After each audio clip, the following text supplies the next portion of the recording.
Say when you're doing your form, you should imagine you have an opponent.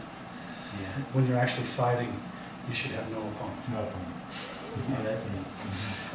And if you look at this from that context of this exercise for a second, if I'm coming around here, if I have an opponent, in other words, if someone's pushing on me, let's come over here.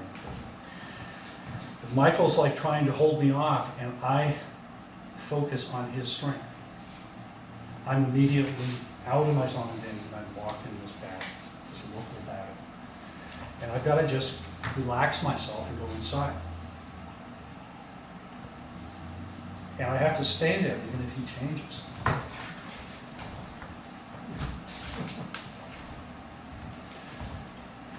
But you don't want to get yourself, and this is, again, we were going to talk about this earlier, your mind wants to jump out. You just have to keep going back to keeping your mind in your zone and stable. So, is the no opponent part just that you keep the focus on yourself, or that you really have no opponent? I mean, that becomes kind of semantics in a sense. Because, yeah, sure, you have an opponent, but you don't engage them that way. In other words, the way that my mind works when I go, I have an opponent and I engage a battle here is different than if I just keep my mind inside and you come at me and I just... Because as soon as I start getting into this, first of all, it's slow. And the other problem is, it's just like, it pulls me out of where I need to be balanced from. Because if you're going to have internal power, you have to have your zone being engaged. But what happens is, as soon as you jump out into this, the tension that creates in your body makes something that's readable and usable. Let me get into it a little more. So I do this, and you internally do something, but how did you internally know when to do this or when to Oh, it's because that's moving a lot slower. Because when you're doing on the outside, well, because like there, when I went down here, and I came back around, well, what I felt is I'm inside and I feel your body going past me, and I feel the fact also as you went past and you're already broken down here. And I just feel that connection and I just, okay, I can turn to that. Close on. So there is, it's not a total thing, it's not a total internal reacting to something. No, it is. It is. Because what I'm not reacting to like what I see visually. Yeah. I'm not reacting to what I feel out here.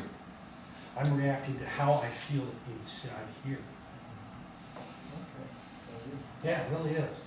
Because what happens is, even if I can feel you out here and react to you out here, which I can do, it's a lot slower and it's not spontaneous. It doesn't have the spontaneity that if I'm reacting to what change is taking place here. And it's also significantly weaker, which is the real interesting thing. You can be pretty strong on the outside. It's significantly weaker than if you're strong on the inside. But you are, it's like you've trained yourself to make natural movements that are martially valid. So when you pushed, you didn't just go boink, which could have been a natural, could have been you made this circle that circles back and captures his head right here. So there's some programming of... Oh, yes. I mean, there's no question about that. If you haven't done that stuff, you're not going to probably naturally do that. But the thing is I can have that program in me to move that way, but if it's disconnected from what's happening internally, it's just empty, it's weak. And it's like, if I get too worried about here, like, oh, he did something different, so that technique didn't work, well, then I just change. But it's very much about reading what's changing inside yourself, not reading the external. So therefore, when you touch somebody, everything they're doing is right readable in you. Yeah, because you're reading it here. You're not reading it out there. See, if I try, I can read stuff out here. If we're pushing them, I just do some more functions. I can read Michael out there. But you know what it does to me? It's like all my mental focus goes out. He's got a shot. But but just, if I go inside,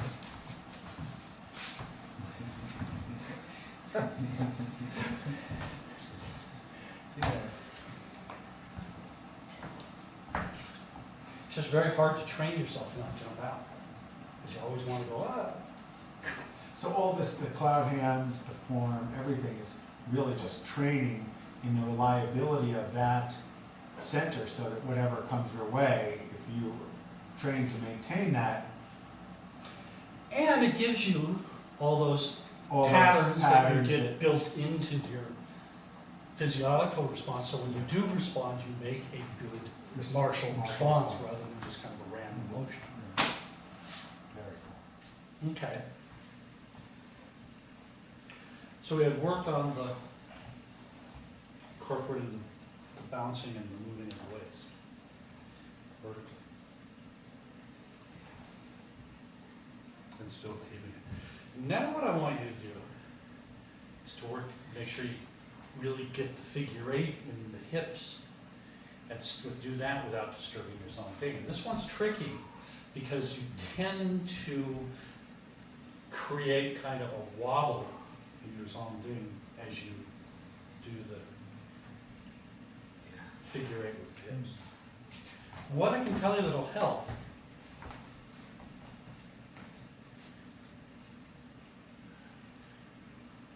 is being very conscientious of the balance between both hips.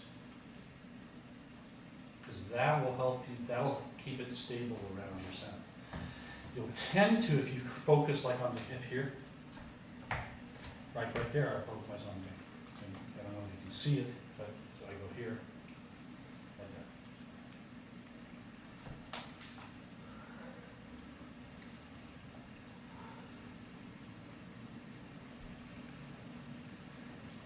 Pay attention to the hips. Both of them. Can only be one Yeah, hip. yeah, it tends to screw up, but if you keep your awareness on both, there's a balancing that takes place side to side that helps keep you centered. Whereas if you lose that and you only focus on one, you tend to break.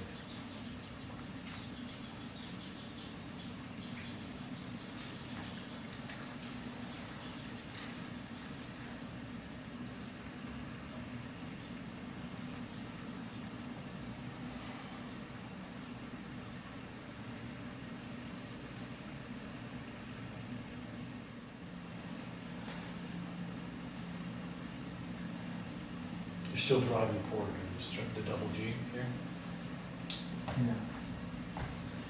then it's So here, then you reach the broad part of the back It's part here. of the third figure. here.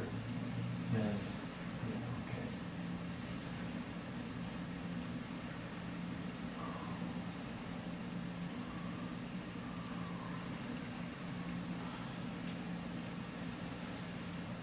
Okay, I'm trying to get and show basically the timing of the opening and closing of the waist and the naging and the bounce. And in the Wu style, it's a little more complicated than the Yang style, so let me kind of just go through it. So as I come from the center,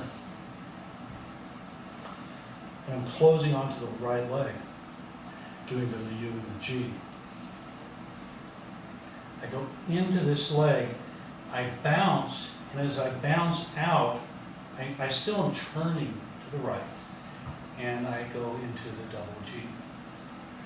Now, this point, this kind of adds another place of change that has to take place without going static. So if I just go out in a straight line, I end up in this dead spot. And if I just turn from there back to the left, I have this dead spot at the end of this strike. So I've got to come in, strike, and then my hips continue this way a little tiny bit.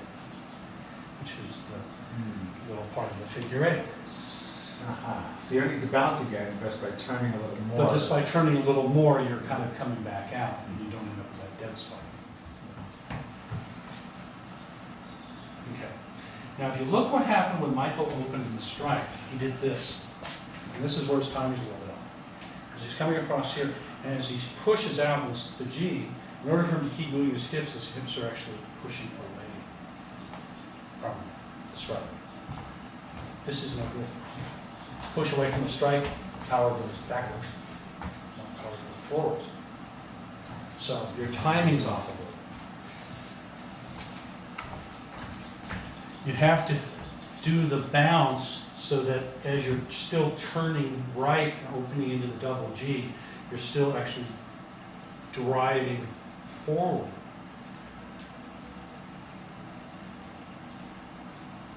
That means that happens now at the end, but a little sooner. Yeah. Then the other side of it happens.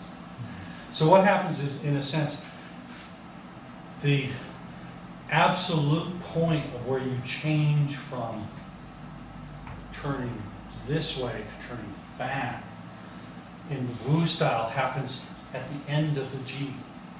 And in the Yang style, it happens at the bottom of the bounce. So there's a little subtle timing difference.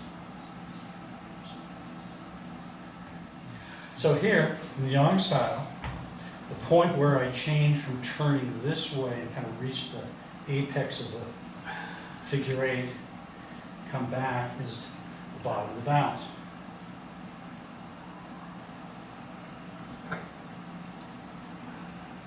In the Wu style, the apex is the top of the G.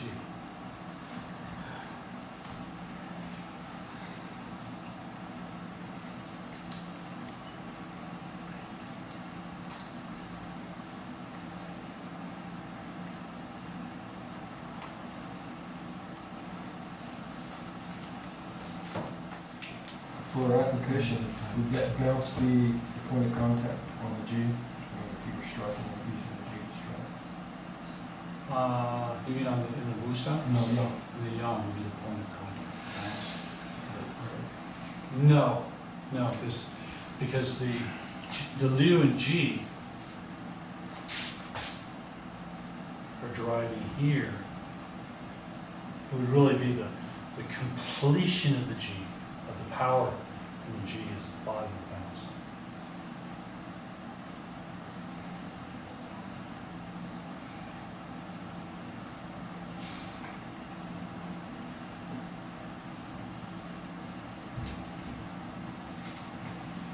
It's not like you're trying to bounce and then go into more G. Oh, okay. Because you're bouncing and going into the pumping on. That's just the period that we Yeah. in the story.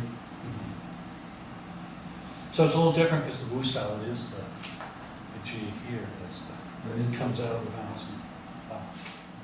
Each one of the physical components needs to get coupled with the stability on the zone game. And if it gets kind of separated from the stability on the zone game, it doesn't get the internal power. It just gets the power from its physical movement. So in the Yang style, the bounce comes at the transition from Lu and G into Hong and Club. In the middle, is there something that corresponds To the bounce? Yeah. Yes and no. Some people who do all the G's will do this. They'll come to the center and they'll actually go into a Liu right at the center on both sides.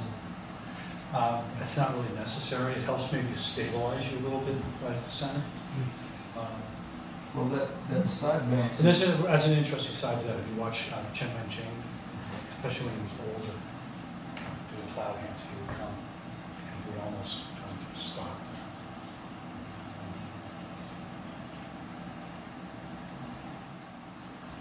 And one of the things you'll find interesting, when you kind of go back and you do this as a little kind of a two-person exercise. If someone comes up here and like grabs on my arm as I do this,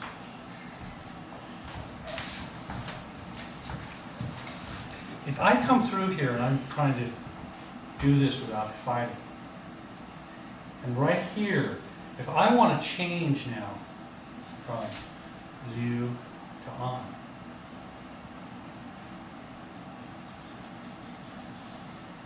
it's very easy to do so with this little extra rotation. Because again, it separates slightly what's happening with the tissue and what's happening with the Neijing changes. But what happens is when I do it without doing it, and then I change, it's like I have this one moment of linearity. I might be able to get out of it and go into a circle again, but I end up with like a linear little section of the movement. And so it's too easy to read it. It's like here, and I reverse it and go down, like so you grab on it. I reverse it, I go into the on. If I do that, I just try to reverse it. I might still be able to pull him, but it's like there's a moment there where I'm really in direct conflict with his power. As opposed to here.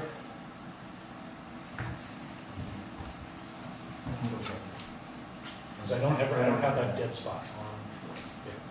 Yeah.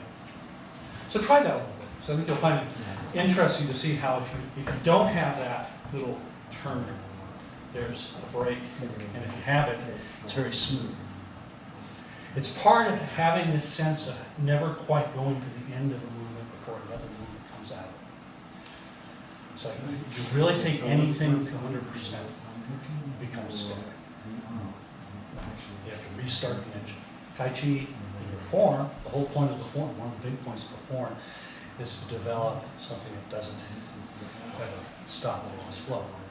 So if I come to a point in my form where I go, I have to restart everything, I've done something wrong. If you look at my form, With the circle, with the figure, it just feels a little smooth.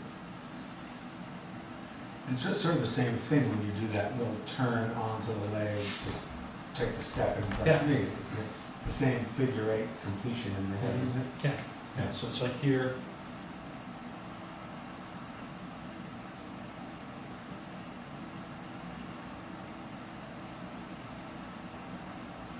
And like right here, there's a little, this doesn't quite go out, stop.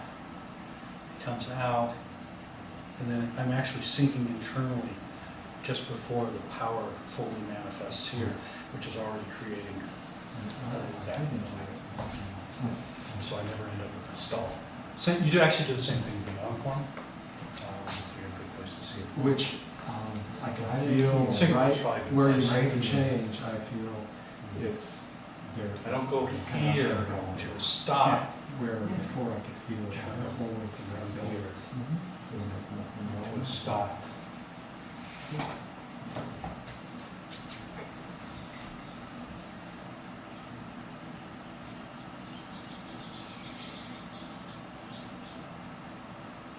So now.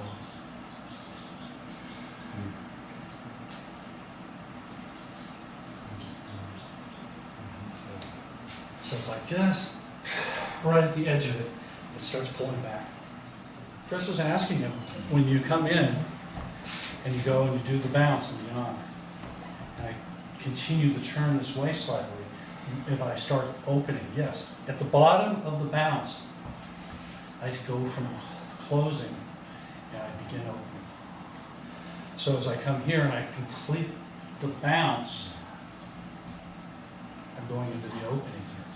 But the thing is what I'm not doing is I'm not going into the bounce and then reversing the turn at the bottom of the bounce.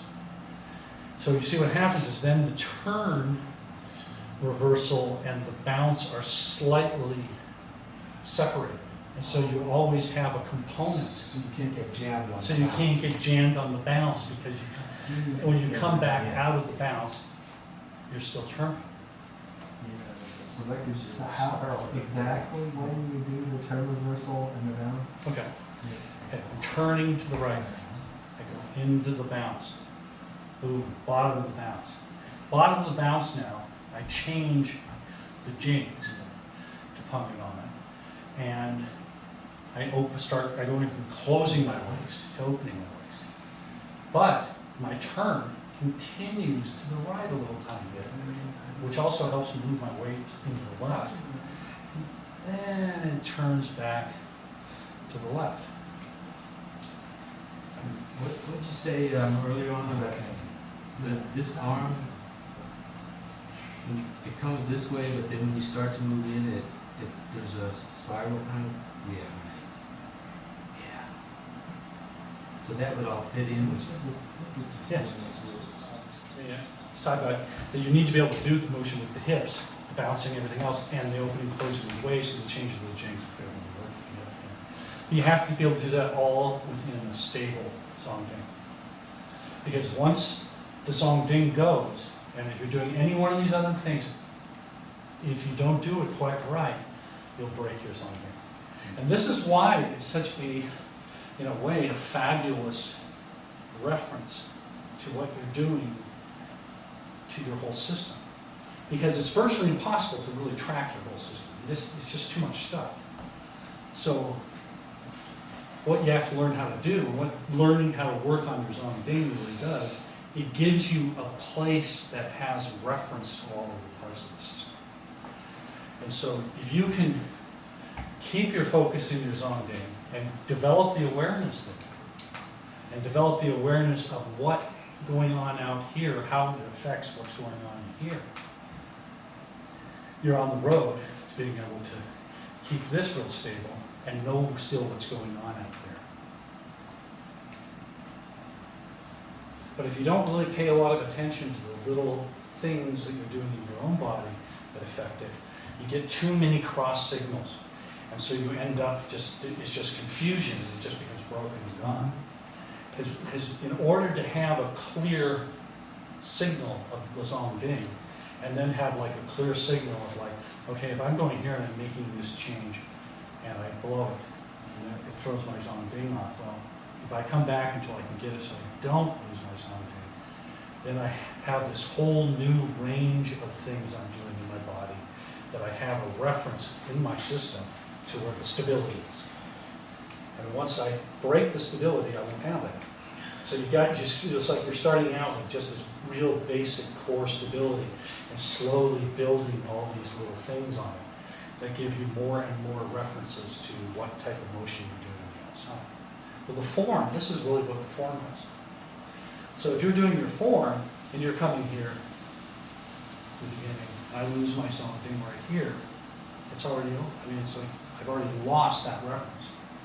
So I have to figure out how to do my form where I never have to lose it.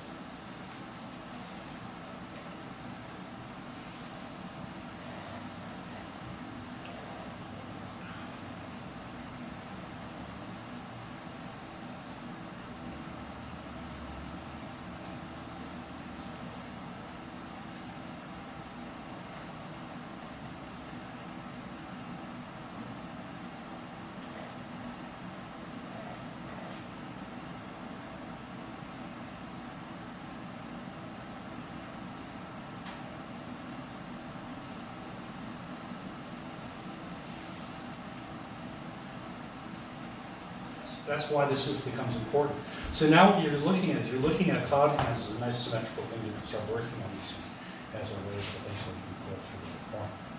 Because I can really guarantee you, if you can't do the stuff in cloud hands, which has these nice balances and symmetries in it, without disturbing your zong ding, you're going to have a lot harder time when you go like you're doing a kick or anything else. I mean, it's just much tougher. And then, so the zong ding is the primary organizing, fundamental, Yes. keep that, whatever else. Yeah. Then add jing changes, bouncing, figure eighting, pumping. Right. But always But add always those in reference to reference keeping to the the- zong ding very stable. Because if you try to get any of those and you lose your zong ding, it doesn't do you any good. Well, it might do you some good, But not. but it's Fundamental. not going to fundamentally do the right thing. It has to all organize around that. And a lot of us learned this before we were doing the zonging, you learn the various other things.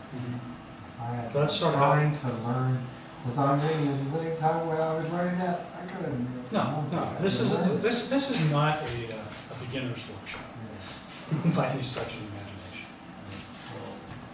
So when you're doing standing exercises, then, you get your line that you're opened up and what kind of sense do you have of the zombie there when you're not moving? You've got a mind there, and you're trying to feel it out with your mind. It's certainly there, you certainly have a sense of it. I'll tell you that the danger there is you might get a false read of it. Just imagination. No, not so in imagination, you just might get a false read because the difficulty is you don't have motion to give you the feedback as to where it is and where it isn't. And motion gives you actually a much better feedback of that than being static. Because when you're static, I can stand here, I can do nice little familiar qigong standing posture, everybody's done. And I can feel great, and I can, my body's getting nice and open. It's great. It's great. And there's my zombie. And it feels great, and everything's good. And you know what? My zombie was misaligned. It's what? Misaligned. And you know what would happen? Is I have to get it into a line. Well, I can tell you, really getting it into line in a static position is really hard. Not the way I do it. No, it is. It is. It is. If you really get it right in the static position, great. It helps you give references as you come out. But going into understanding where it is, trying to do it only from a static standing posture is probably not that effective. Because what happens is then you have a slightly false reference as you start moving. And if you do that, what happens is then you're building in an instability actually rather than having a stability.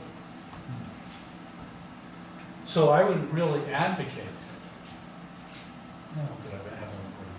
I would really advocate, like if you're doing something like this, do this with that little turning until you really understand where that stable point is, where you can turn around it without disturbing it. So all these things are important in all the forms, the jing changes, and the figure eight in the hips. But if you were to say the single most important thing in the form, it would be to maintain the zone. Absolutely. Absolutely. Also the most difficult. Because, but also all the other things are very important. Because what happens is I could develop a very strong, stable zone game, but I won't have the ability to change in response to someone else's energy as well. So I might be stable on the inside, but I won't have that ability to go from there and do something else out here and just change. But if we stabilize, or at least have it as our point of reference, then our ability to do the jing changes is going to be measured by our ability to maintain the zong ding. Right. And maintaining the zong ding is going to make it easier to feel and really do them. It's not going to make it necessarily, I think, easier to do them, but it's going to give you a reference as to when you're doing them correctly. Correctly. And that's like a major value. Yeah. Because I could do something like, I can do, well, let me think, where's a good place to kind of see this?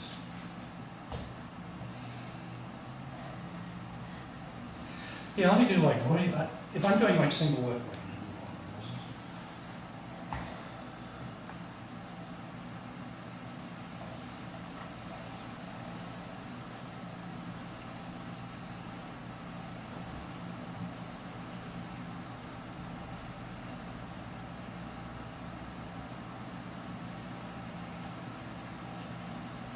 what happened?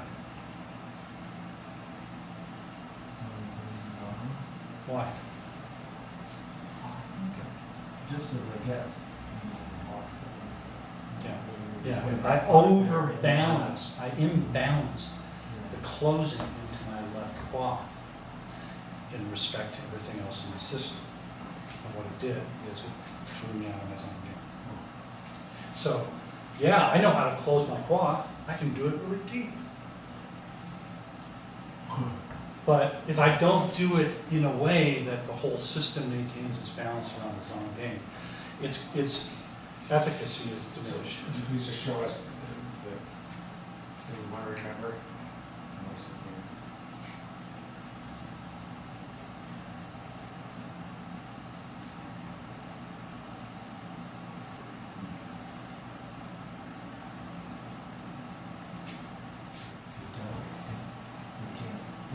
No, you can't do it unless you keep your awareness there. And the other thing is when you do these other things, like doing that sinking into the quad and that pumping out there, if you do that in such a way that it disrupts that, it's out of balance. The whole thing is weak and sinking.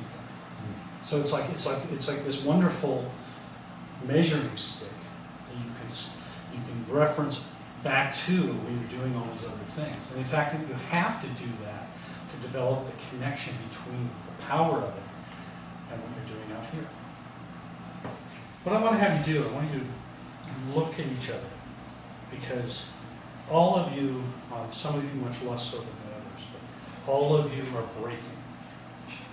And a lot of you are breaking because you're misaligning through your shoulders and your torso, and you're creating a twist. And without kind of going into how you can actually get a little bit of twist there without breaking, because that's kind of another thing. I don't want to try to get into that. What I want you to do is to stop twisting. And so the way to watch this, because it's very easy to see it if you look at someone from behind. It's much harder to see it. So if let's say I do this here for you, and I'll do it for you. I'm going to do it and break. You don't really see it that much here. I want you to do much like that.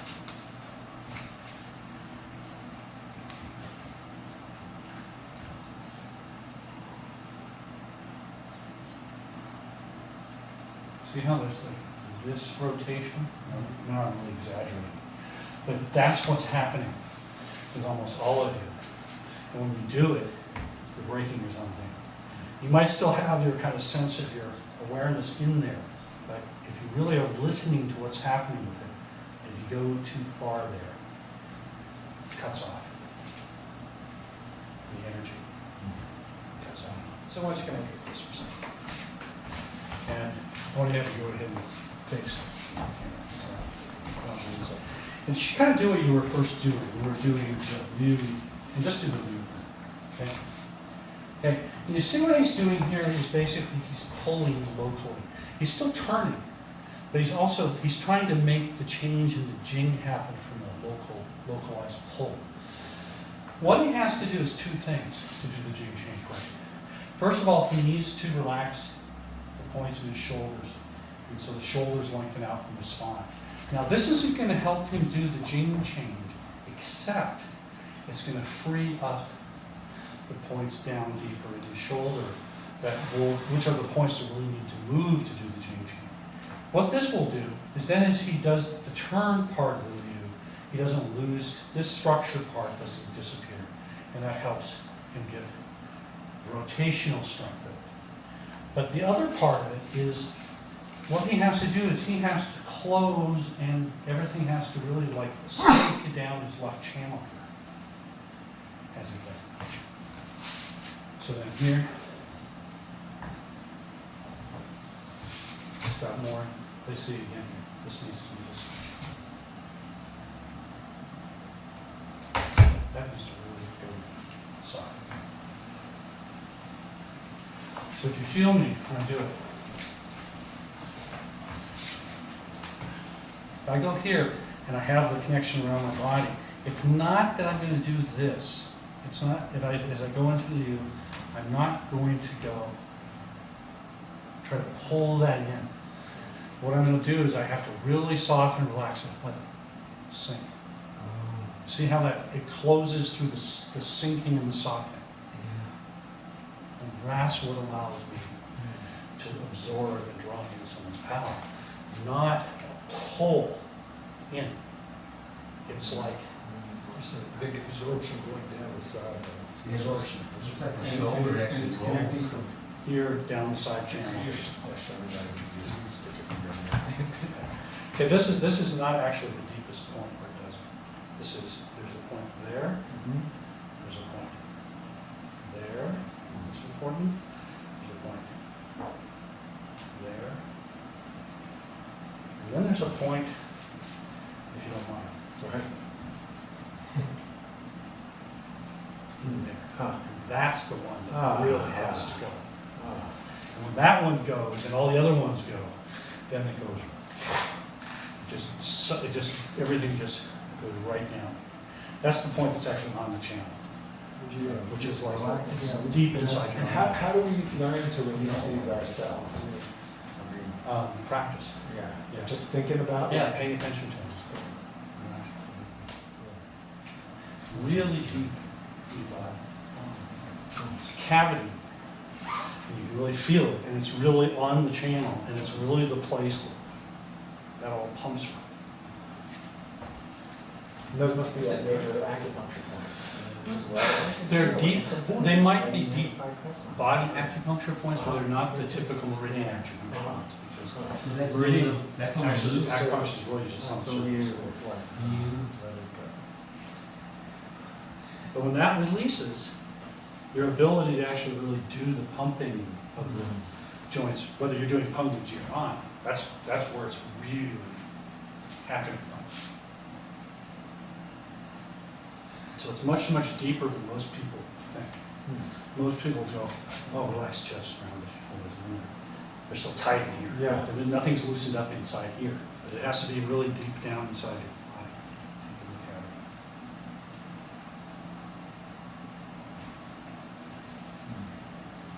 You feel like your shoulders rolling or moving? And Well, it might be, I mean, but that's independent of this. This is really deep in a point inside there that sucks in and expands out.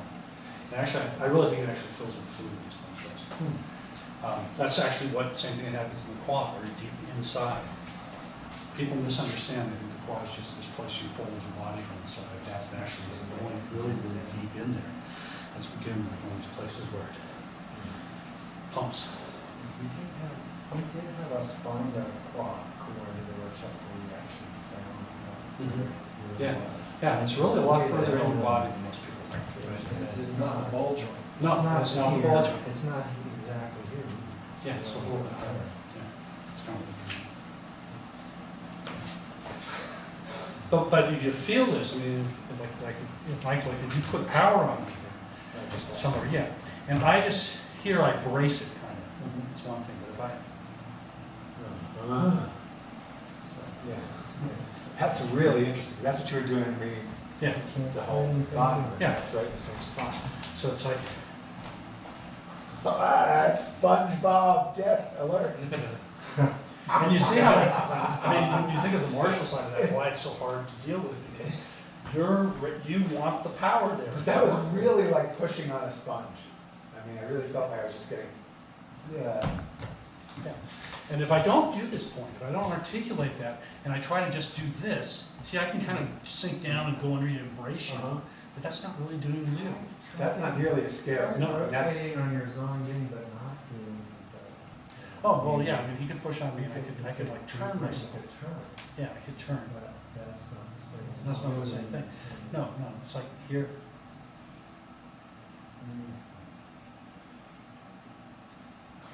And even more so if I can do it really internally without actually collapsing my body, it's even more effective. So here.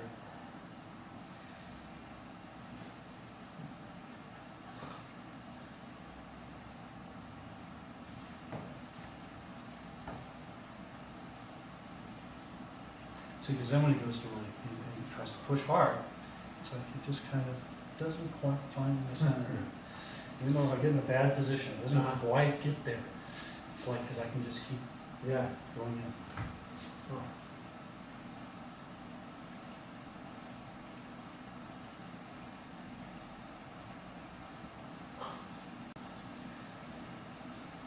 And then if I do long stuff,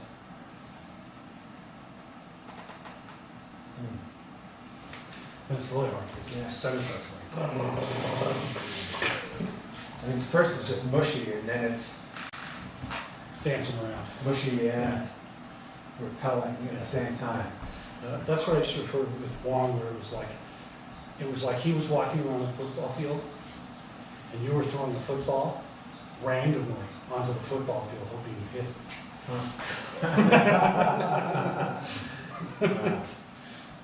And if it happened, if your random pass happened to get close enough that he had to do something, he would then just change direction anyway.